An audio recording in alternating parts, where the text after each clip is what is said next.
friends, this is Waylon, and today we have yet another great interview with an amazing lady who is the producer, writer behind an amazing documentary that we're going to talk about, titled The Smell of Money. And if you're curious what The Smell of Money is, it's one of those kind of life-changing, perspective-changing documentaries. Hey, you. Hey. Hey. Hi. So we're joined by Jamie Berger. Welcome. Thank you. I'm so glad to be here. It's our honor and pleasure, although we'll get into it's a kind of profound meaning of pleasure because it's certainly a bracing film, a sobering film. Maybe can you lay out kind of the basics for us? I think a lot of us are familiar with some of the terrain, but not all. Yeah, Yeah, absolutely. So The Smell of Money, it's a feature-length documentary. It follows a community in North Carolina who are up against the world's largest pork corporation, fighting for their rights to clean air, clean water, and just to be able to live free from the stench of animal manure. So in particular, it follows a woman named Elsie Herring, who is the granddaughter of an enslaved man, and she lives on this property in eastern North Carolina that has been in her family for generations since the time of slavery. And she, goes away, goes to school after she grows up there, and then comes back to take care of her elderly mother. And when she arrives back home, she realizes there's this waste, there's this kind of stream of waste spraying down, raining down on her and her mother's home. And, waste, it isn't rain. By waste, you mean, Animal waste. Yeah. So she realizes the farmer next door is spraying waste, animal manure, feces and urine onto her home, onto her elderly mother's home. Yeah. And so for this, this starts for her a journey where, she becomes a really renowned activist for environmental justice, which is the fight for, equal opportunity to have access to a clean, safe environment, to be able to live on your land, enjoy your property. So she really kind of galvanizes this movement in North Carolina that's been going on for the past 30 or so years, more than 30 years now. And so the film follows her story and the story of other people like her and people who are fighting alongside her for justice. So, for the kids out there, so they're spraying pee and poop on people's home, right, all day, every day. People can't. That's right. Here in Colorado, we've had wildfires and, a couple days to a couple weeks a year, we can't go outside because the air is so toxic. It's like that 24/7, 365, well, not 24, but 12/7, 365. I'm unaware if they do it at night. They do spray at night, actually. Yeah, they do spray at night. Yeah. So, in one little scene, and there's so many moving scenes, Elsie holds up a photo of her family enjoying a cookout. It's like a basic thing you can't do. Right. They can't go outside. And even inside, they find the pee and poop all over people's fridges and AC vents and everywhere, right? Right, exactly. And just to kind of zoom out a little bit more, North Carolina is the second largest pork producing state in the country after Iowa. There are about as many pigs as people in North Carolina, and many of them are concentrated in this eastern part of the state. So as far as we know, this has the densest concentration of factory farms anywhere in the country and likely anywhere in the world. And they're all in this, again, this community that's largely Black and brown community, that's a rural, poor community. And so the waste that's generated by these animals, pigs produce about 10 times as much fecal waste, just the solid waste, compared to a human. And the reason that it's such a problem in this part of the state is that the waste is kept in these huge open air pits. So of course the animals are confined inside the factory farms, inside these kind of long metal sheds, these buildings. They have slats in the concrete floor for the waste to drop through, and then that's pushed out into, again, these, what the industry calls them, lagoons, which kind of brings about this image of, a kind of blue lagoon, perfect paradise, but really it's these massive open air pits the size of several football fields. And when those pits fill up with waste, the farmers have to do something with that. So what they do is they spray it over fields nearby under the pretext of raising crops, but really what it is just a cheap way of getting rid of all of this waste. And it's not just urine and feces, it's also different kinds of chemicals, it's antibiotics, it's industrial sort of strength, cleaners and Like, all different yeah. kinds of bacteria and toxins, exactly. So it has huge ramifications for not only, the environment, the water quality and air quality in the area, but definitely also for people's health. And just again, like you said, their ability to do basic things that many of us take for granted, like spend time outdoors and have a cookout and watch their children run around and play and not worry about them getting sick or having animal waste sprayed onto their bodies. Yeah, well, um, you cover so much in this. The maps showing historic areas where slaves lived, overlaid with the maps of where this is happening, Right. are pretty much parallel. That's very powerful. On a personal level, you talk about, you call it the double-edged sword of racism, I think. Like, on some level, the filmmakers who are largely white, you know, have this privilege of, you're pulled over by the cops who basically are defending the pork mafia, and you feel safer. So in a way, you're using your privilege, which is very, thank you for that, to bring this story out to all of us. So hopefully we can care and help, these communities of color largely take action. It's not black and white, no pun intended. There are some heroes who are, it's largely the powerful versus the not powerful. But on the other hand, as filmmakers, you were very conscientious about not kind of platforming yourselves or white knighting. So how did you just, you're the writer producer. How did you look at how to tell the story, how to get it out? Yeah, it's a great question. And, like you said, the two of us who were kind of filming and in the field with people over the course of this project, we were both white, myself and my co-producer and the director of the film, Sean. We do have a larger team now, much larger and more diverse team behind us, and a lot of people have contributed to this film in a lot of different ways. So we're grateful that it's not just been the two of us, but you're right, the two of us who were interfacing with the communities, who were interacting with people and trying to tell their stories, had our own, race and our own class and backgrounds to be really aware of and mindful of. I'm from North Carolina. I'm not from the eastern part of the state, but I think at least being able to say I'm from this state and I know what's happening here and I understand how important the land is in North Carolina, how important it is to protect, our families, just kind of coming at this, issue from a very sort of human perspective. I think that's really what brought us into it in the first place, is understanding that nobody wants to endure this. This is just a basic injustice that nobody should have to be subjected to. And we felt like we could really relate with people in that way on a just kind of a very human to human level. But that said, I think one of our biggest challenges in producing the film was trying to earn the community's trust. And that did take us a really long time. I think that's part of why it took us, 4+ years or so to film it, Yeah. because we would show up and people didn't have any reason to inherently believe in us and believe in the film and offer up their stories. In fact, doing so could put them at risk, because for a number of reasons. One, the industry is just so immensely powerful. It's impossible to overstate how far reaching the industry's power is in North Carolina. We had so many people tell us that they were afraid to speak to us on camera because they knew that they would potentially be retaliated against for doing so. Even people who work in the industry, but also people who, we had one woman who worked at a school, and she was concerned about raising her voice because she knew that the industry had so much power and was involved in the school board and would potentially go after her in her job if she were to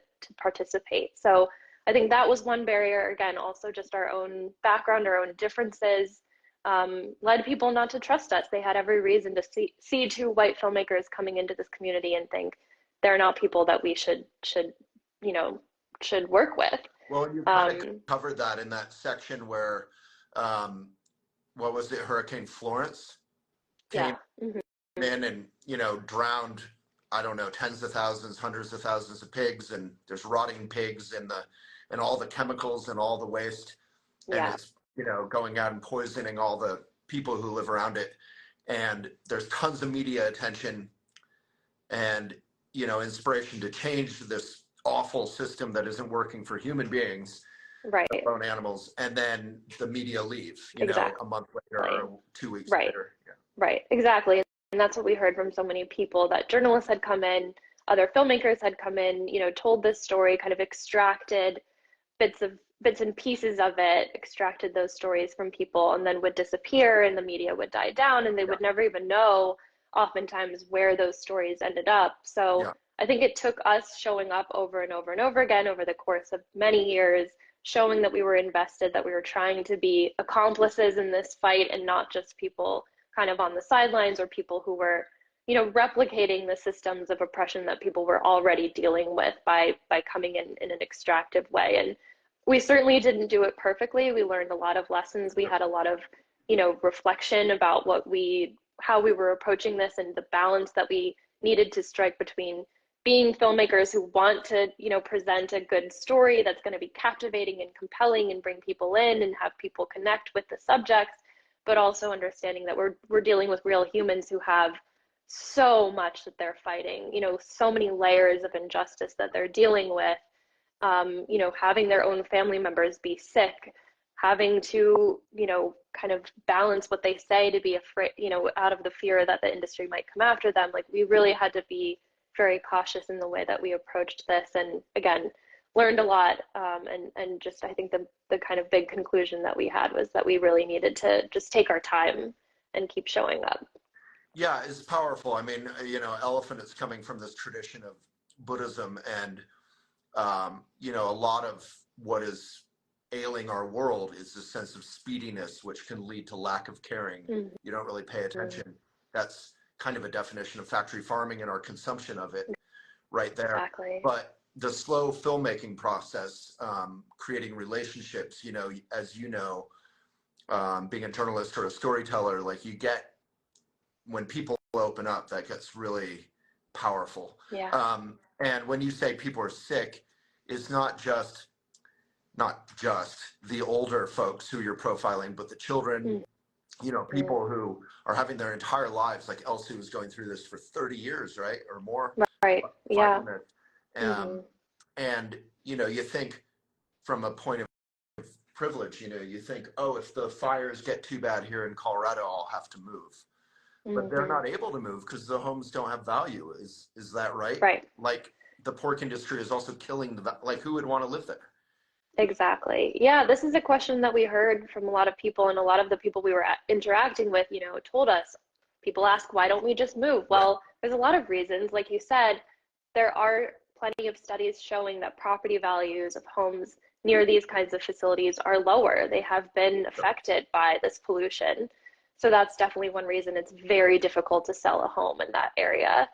Also, again, these families have been on this land for generations. It has so much meaning to them, being able after slavery to have this one piece of property where you and your family could grow and could cultivate, a garden and make memories. And, that is absolutely priceless to people. And so I think it's definitely, short-sighted, a sign of privilege to say, oh, well, why don't you just pick up and leave? Right. And really the question should be, why are these massive corporations allowed to locate these kinds of facilities in neighborhoods, in areas where we know people are already vulnerable, are already struggling, And so I think that's really the better question to be asking. Yeah, it is privilege, but it's also just on a very basic human level.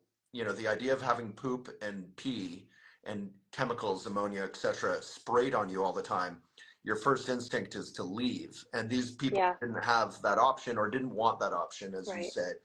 I think Elsie's grandpa, had built the house she lived in. That's right. Her great grandpa. Or her father did. Her father, her father. Yeah. So why would you want to leave, as you said? And not ironically, I don't even know what word would cover it. The feces and all that were being sprayed from land that had essentially, it sounded like, been stolen from her family. Exactly. Yeah. Yes. Right. I think that's really what started this for Elsie. It wasn't just the insult of having animal waste sprayed on her family, not just that injustice, but the fact that actually the farmer had stolen the land, had manipulated the deeds to the land that, again, her grandfather had purchased after he was freed from slavery. and built this factory on top of it, you know. And so I think that was an experience that many Black families in the South dealt with, this loss of land, this you know, quite literally theft of land. Yeah. And then to have this, again, this massive polluting industry locate itself there is just really just insult to injury.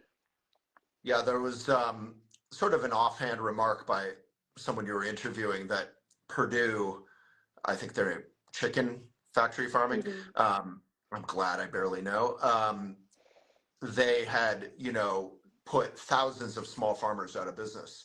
So this isn't a fight between farmers and people. This is a fight between this multinational Chinese owned corporation. But even when they were US owned, they were just putting farmers out of business. The guy became a billionaire by applying what Purdue had done, right? That's right. I'm not telling you, you told me all this.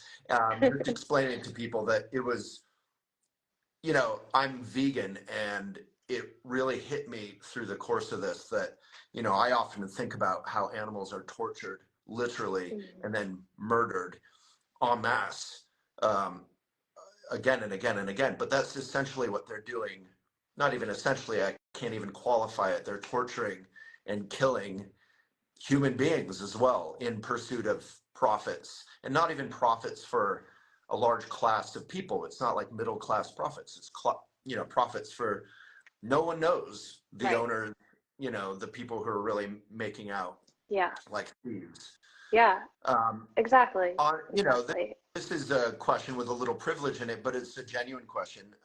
You know, just thinking about um, your kind of your and your director and your, you know, your crew's sort of mental health, like witnessing and feeling, caring about all this. Um, how did you guys take care of yourselves if this is a 4-year project and it's not even done? You then have to get the film out and all that. I mean, what an endeavor. Yeah. I was, I mean, it's taken a lot out of us for sure. I think, you know, as it goes with any kind of long-term project like this, there are real ups and downs. I think the chance to spend time with people like Elsie and Renee and Naima and Don Webb and all of the water keepers, Rick and Larry, and everyone else in our film. I mean, these are just truly some of the absolute most wonderful They were humans on the planet. amazing. And I was in love with they're amazing. that whole crew going to, you know the names better than me, but the whole crew going to the courthouse, Elsie Yeah, and the gentleman, and then yeah, Don Webb and his wife, and oh, absolutely. Yeah. I So was they like were in love just, with them. we fell in love with them. Yeah, We absolutely fell in love with yeah. them.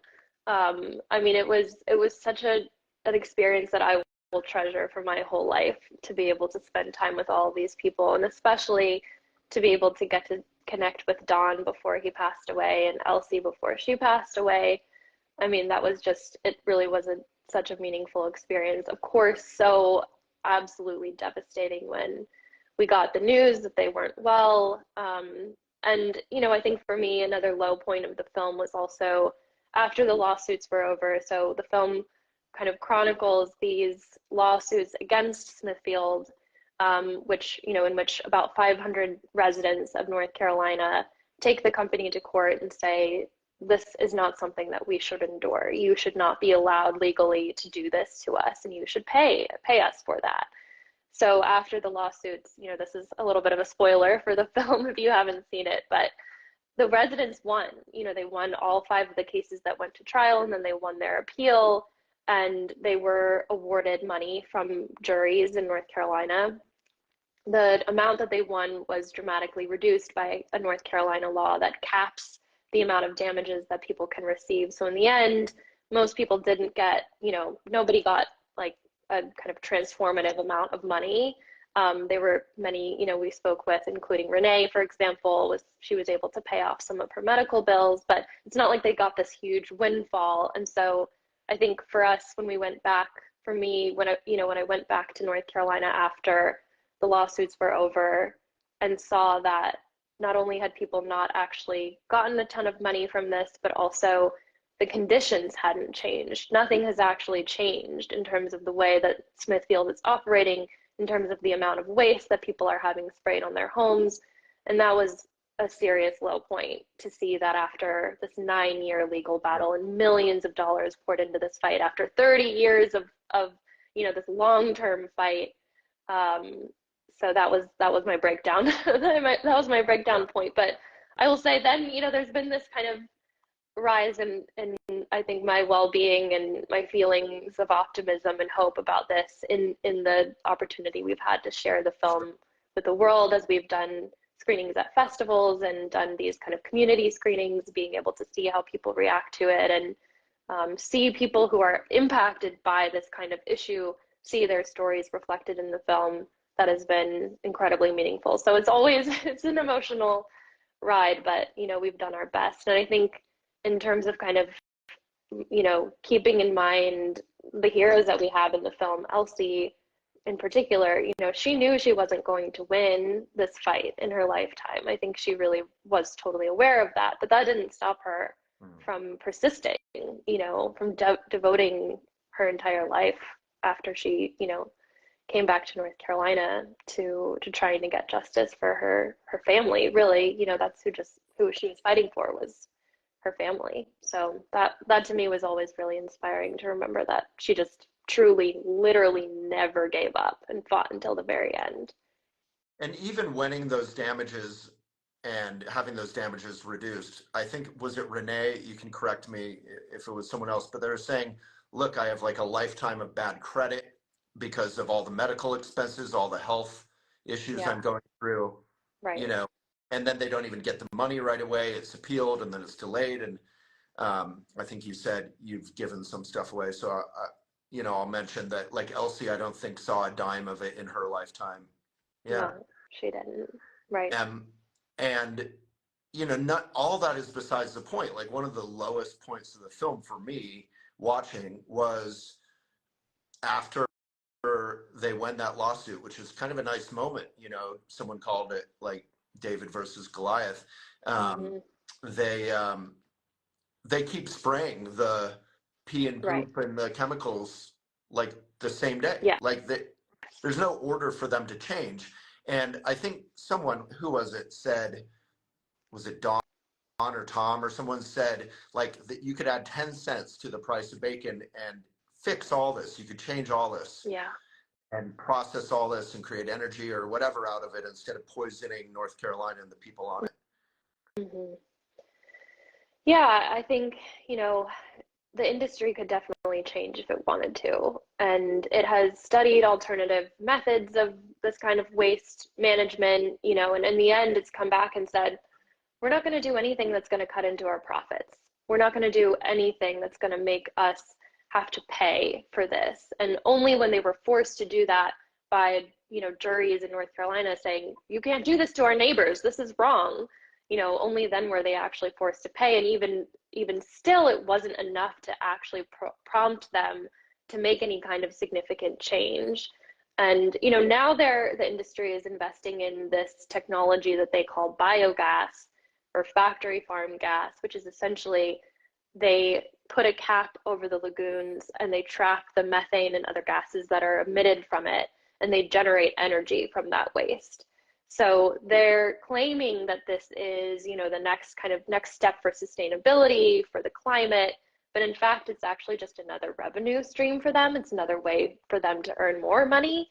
And they're building pipelines through these very same communities that have already been fighting this for so long. And so they're, bringing this new kind of layer of this industry to North Carolina and other states. Many other states now are adopting this. And I think it's just a real sad kind of progression of things, because now they're saying, we're investing in all this infrastructure, we're building this clean energy technology, and really it's not actually addressing the fundamental pollution problems. The lagoon and spray field system is still there. They're still spraying waste on people's homes. That's what I was going to ask. If they're capping all of it and getting energy out of it, are they still disposing of it by spraying it on the paper? Yeah, they are. And at least according to some studies, the waste is actually more harmful because some of those chemicals and compounds are more concentrated in the waste, and so it's still causing, it'll still cause all the same pollution problems, all of the same health issues to people living nearby, actually doesn't do anything to fundamentally address, the issue at hand, unfortunately.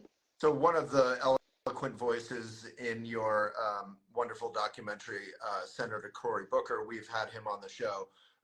Is there any kind of remedy coming from the political world, from leadership, from, I know, Kate Mara and others are behind your film, like from, people who have influence or fame? Is there any kind of remedy coming at any point other than, if your film can really galvanize the attention of America? Because Smithfield, I was also surprised or saddened to learn, is in something like 30 states. It's not just North Carolina, right? Right.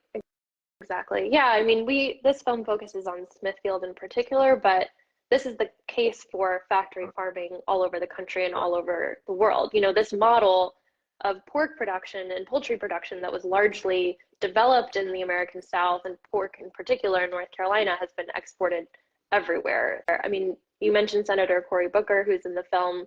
He's an amazing, outspoken advocate for change in this area. He has really fought hard for change to the factory farming system to improve the food system. And he's introduced a bill along with some other members of Congress called the Farm Systems Reform Act, which would phase out factory farms and put a moratorium on the construction of new facilities. So I'm hopeful that in the next, maybe a few decades, we'll see some progress on that. I don't think it's moved too far yet, but I think having that as it's kind of a guiding star that we want to eventually implement that kind of policy change where we have a true shift away from this system. I think that's going to be the best. And yeah, we're hoping that the film brings in voices like Senator Cory Booker's. It's brought in Kate Mara and her sister Rooney Mara and Joaquin Phoenix. They hosted a screening for us. Joan Jett hosted a screening for us.